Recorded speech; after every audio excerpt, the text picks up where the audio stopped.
to Redefine the Circle, a podcast where we discuss all things pitching. I'm Ashley Sunshine, co-owner and head of pitching development at S2 Breakthrough. In this podcast, we're going to highlight topics that focus on how to maximize your pitchers now. We're going to discuss some of the trends that we've seen at S2 Breakthrough and talk about how we use data to create systems and training approaches that are specific to each pitcher. It's so important for us to continue to share this information and facilitate discussion within the pitching community so we can keep evolving as coaches and ultimately grow pitching into something it's never been before. Thanks so much for listening, and thanks for joining the quest to redefine the circle.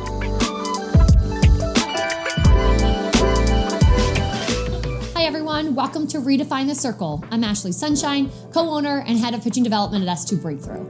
Today's episode kicks off Series 3. And in this series, I'd really like to spend just a good chunk of episodes talking about velocity and specifically the culture that we've created in softball around velocity. And what I would argue is really sort of the negative culture or sort of the misunderstood culture around velocity. So today's episode is going to be a little bit of an intro just to start to talk about the things that I have started to see when it comes to the concept of velocity, how we think about it, how our athletes think about it, the ways in which we go about training it, the types of things, the expectations we put on it.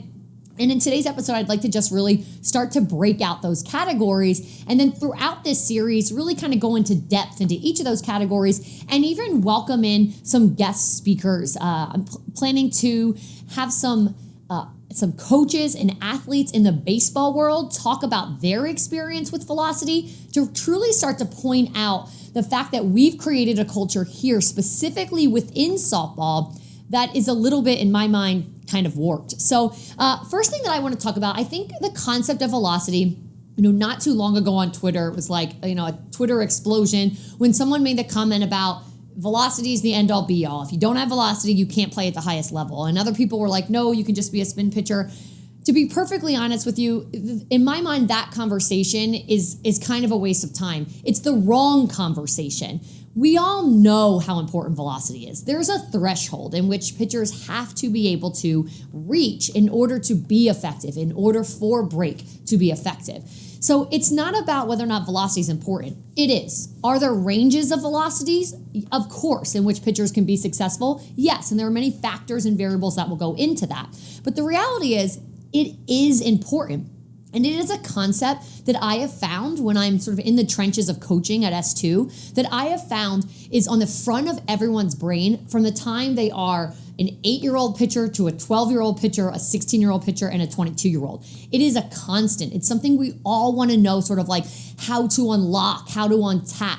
What is this sort of like mystery around how to gain more velo? And so I want to talk a little bit about some of the things that I have just along the way, the information I've started to gather, the data we've started to collect that has really gotten me to this point where I want to have a full discussion about why I think we're on the wrong track when it comes to how we're positioning the idea of velo and the culture we're building around it. So first thing that I want to point out is that what we have found and what we know to be true about the development of young athletes is that when our female athletes have yet to get their first period, they're pre-pubescent, what I often find a little bit alarming is when in the social media world, coaches, pitching coaches, parents brag about a pitcher's velocity gains when they are 8, 9, 10, like she's hit her max of this. And I think like we will do, velo and radar guns for our athletes for them to just be excited, have a competition.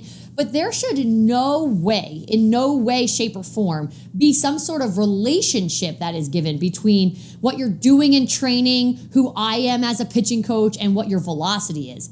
They are just physically developing. That is just a result of their physical maturation. So calling all pitching coaches, instructors out there who want to feel as if it's something they're doing, that it's allowing, these pre-puberty pitchers to go up in velo, we have to scratch that.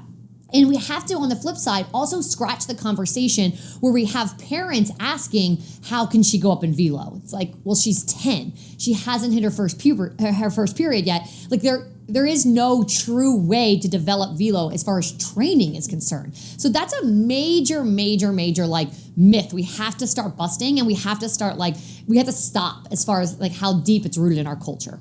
On the flip side, what we hear oftentimes, especially when we get assessments, when somebody calls us or contacts us about getting an assessment at S2 Breakthrough, they're all over the country. So this is certainly what I've realized is not a regional thing. All over the country, we hear stories like, she hit her max velocity. She was up to about 62, 63. And now it's like she either slid down a bit or she's plateaued. And so what we have to really explain, we'll get into the logistics of how old was she when she started her first period? When was she sort of at her peak as you're describing? When did this plateau start to occur? And almost always what's happening is that athlete, the time where the parent or the coach is starting to say she's plateauing is just, again, linked to her physical maturation. So she hits puberty, her body is all out of whack. She grows in height first and foremost. Then she grows in sort of in mass. She puts on weight. Her hips expand. She fills out essentially. And she has to sort of reconfigure or kind of understand, recalibrate this new body. So there's so much sort of like instability and change during that period of time. And then usually we're sitting about a year, sometimes 18 months after a female athlete receives her first period. And then that is essentially like who she is. That's who she really is. So it's not like I was with Sally, the pitching instructor, and we were doing great and we were hitting velo, we were going up, and now she's really hit a plateau. I think it's time to find someone else. It's so important that we understand the relationship between physical maturation, puberty, velocity, and really stop attributing it one way or the other to a coach or a training program. I think that's really the first piece that I think is sort of sitting at the foundation of a culture that I really feel like we've gotten wrong.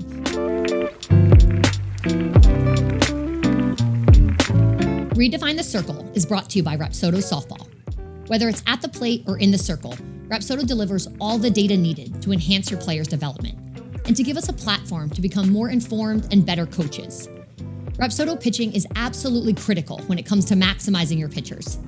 In addition to measuring velocity, pitchers and coaches get a detailed look at all of the ball metrics that influence break. Spin rate, spin direction, gyro degree, spin efficiency. Together, these metrics tell a story about a pitcher's data profile. And to grow that profile and ultimately maximize what that pitcher can become, understanding the metrics is a must. Rapsodo not only provides high-level feedback in the moment, but also creates back-end reports so coaches and athletes can visualize and fully understand the entire story and how it's progressing. Rapsodo is such a powerful tool. Instant data, relevant metrics, innovative visuals, and don't forget the in-app slow-mo video that allows pitchers to watch their pitching patterns right alongside the ball flight metrics they yield.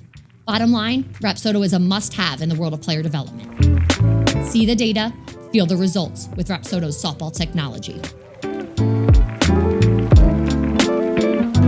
In addition to that, some of the things that I have seen once an athlete is post that time period, she's 16, 17, now sort of, maturationally, all of the athletes are somewhat in the same boat. They sort of level that playing field.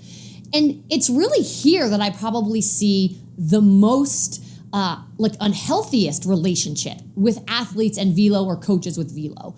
Typically, what I have seen is that most athletes have a very unhealthy relationship with velo in the sense that they have this idea of their max. I've hit my max velocity, which is 66. That's the max I've ever hit. And so every time I throw a pitch on any given day, throughout any time of the year, if it doesn't say 66 or maybe 64 or 65, I feel as if I'm a failure. And sometimes that expands beyond the athletes. I've heard stories where, an athlete hit 68 and she's in a scrimmage game and she's throwing 65, and the coach will describe that as being like down in velocity. So we absolutely, I think the base of this series is really about this discussion. We have created an unhealthy relationship with velocity. There's no doubt about it. It's important. There's no doubt about it. It might even be sort of like at the center of the variables, the performance variables that we're really shooting for. But if that's the case, that's even more of a reason that we have to understand it. We are putting insane expectations, unrealistic expectations on our young athletes, teenage girls, and then they are set up for failures. First thing that I want to point out is that when we are working with our athletes, you have to understand they are human, they are not robots. It is impossible for them to throw the exact same velocity over and over and over. I will get into this in a little bit more detail in future episodes, but we collect velocity on every pitch of every single one of our athletes every day that they're training. So we just constantly keep trends. And what we see is that usually velocity within a single day, within a single pitch type, so let's just take fastballs, within a single pitch type on one day, there's usually about a 5 mile per hour sort of range of what she's throwing on that day. So if she's throwing 60, her max is 68. On any given day, maybe she might even be sitting 62 up to 60, 67, 68. That's within one day, one pitch. There are so many things that go into velocity. Yes, of course, patterns, but patterns break down when there is fatigue. Patterns break down to even start the day when there are things like deficits with sleep, soreness, nutrition. There are so many variables that would have an influence on velo. So this idea at which someone could just sit there at a max, at a particular number even, just pitch after pitch after pitch is ridiculous. So that's another piece that I think really goes into this culture we've developed around velocity that is just simply we have to start discussing.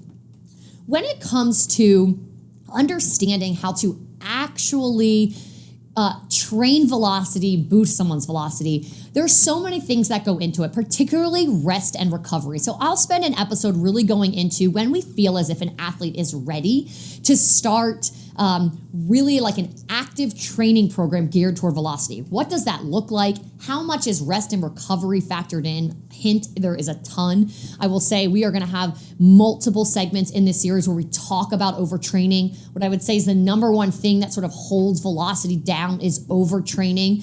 And so I'll go into detail about what that actually looks like and what goes into it to really get athletes to be able to develop velocity or see if they can make a jump. This is a specific category of athletes. This is not your typical teenager. They're in the higher end of high school with really stable patterns if we feel like they can actively train velocity.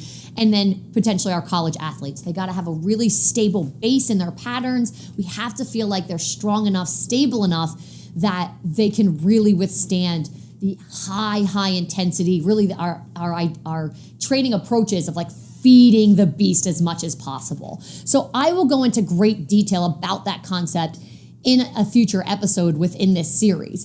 But the ways in which we kind of typically train velocity now are training approaches that are a little bit more chaotic, haphazard, like essentially go as fast as you can, throw as many arm circles as quickly as you can, run and throw, sprint, grab the ball, come back. What is very important to understand is this is not training velocity. In fact, this is just training fatigue.